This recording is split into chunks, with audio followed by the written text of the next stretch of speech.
এবার যদি একটি কেন্দ্রীয় নির্বাচন দখল হয়, তারপর থেকে বাংলাদেশে উত্তালের জোয়ারে আন্দোলন শুরু হবে।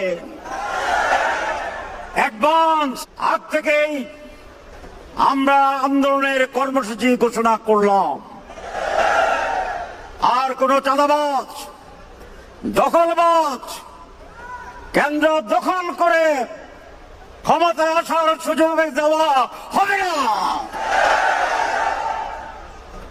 পারবেন আন্দোলন করতে? আন্দোলনই তো আমাদের জীবন। মাছ যেমন পানিতে থাকে, জামাতে ইসলামীর লোকের আন্দোলনের ভিতরে পানির মতো অবস্থান করে। আমরা যখন এই সংস্কারের কথা বলি, আমরা যখন এই বিচারের কথা বলি, আমরা যখন এই সুষ্ঠু নির্বাচনের কথা বলি, কোন কোন মানুষ বলে